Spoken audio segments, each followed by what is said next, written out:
You matter, displayed on a sign carried by Junior Grayson Bray. Bray says he began carrying positive messages like these across campus over a year ago, starting with just a piece of paper. But he eventually upgraded to a whiteboard so that each day he can write a new message. He originally came up with the idea after trying to find a subtle way to make people smile. Bray spreads positivity on campus in several ways. In addition to signs, he also holds doors for students and greets them on their way to class. Walking across campus from building to building, carrying positive messages in hand, Bray hopes he's making a difference one person at a time. If I pass 200 people in the day, 50 people look at it, only like 10 people read it, but if 2 people have a positive reaction to it, it's done its job for the day, and it's pretty cool to see some reactions behind it. You can find him at every game day at Coastal, with his board as a public address announcer and as an on-field host for all athletic events.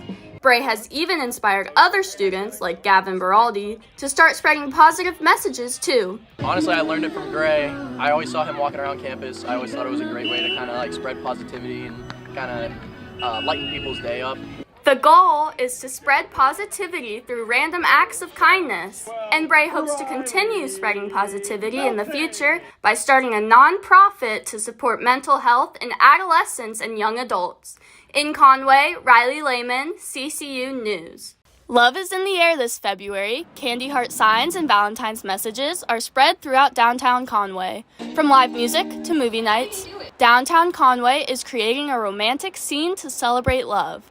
Conway City staff made many of the handmade wooden signs and decorations, and Conway Mayor Barbara Blaine Bellamy says this is the very first time for this event.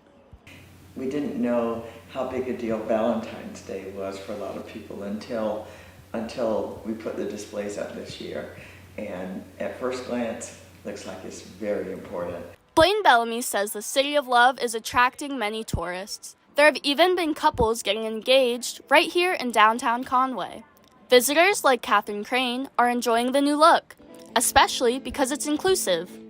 My favorite one would have to be the single and looking sign, because I just think it's really funny and it's a little something for everyone. In case you don't necessarily have a Valentine, they have something for you.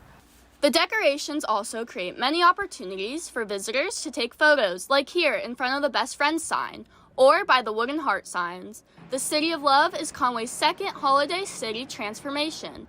2 years ago, Conway started becoming the Halloween city in October's, increasing hospitality tax revenue by 18%. Blaine Bellamy says the City of Love has been very successful in attracting tourists, so there's no question that they'll be holding this event again next year. In Conway, Riley Lehman, CCU News. Students had a chance to chat with the professors this week while grabbing a free dinner. FaceTime with faculty was held at the Sino Grill and allowed students to connect with their professors in a more casual setting. Students asked questions about majors, minors, classwork, and even careers. In addition, they were given meal vouchers for free dinners that could be used at any restaurant at the grill. Students could stop by any time during the 2-hour event. For more information on the next FaceTime with Faculty event, go to the CCU Advising dashboard. Waiting for shuttles can be stressful for students when they're trying to get to class on time, but now Coastal Carolina University has a shuttle tracker app. Students can check the app to get real-time updates about where the shuttles are and when they will arrive at their stop. Waiting every day for a better life. And volunteers here at Kind Keepers Rescue say, despite living in cages, these animals are the lucky ones. We help the animals because we give them a safe place until they can find their forever homes. We're able to take them in and provide them with vet care that they may need.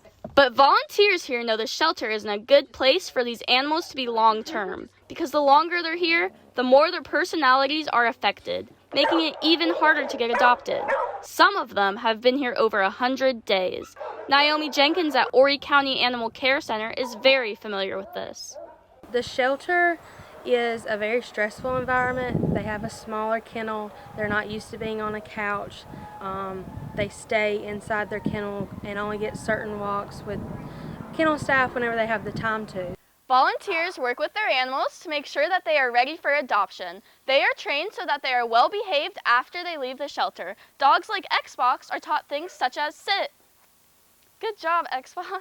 Both shelters are hoping for adoptions to pick up pace soon because they need the space. Kind Keepers is a no-kill rescue with approximately 90 dogs and cats right now. Horry County has about 150 dogs and cats. With the arrival of spring, they'll get a huge wave of strays. So if you're thinking about a pet, adopting from a shelter can save shelter animals' lives. And you'll get the love of a new furry friend. In Conway, Riley Lehman, CCU News.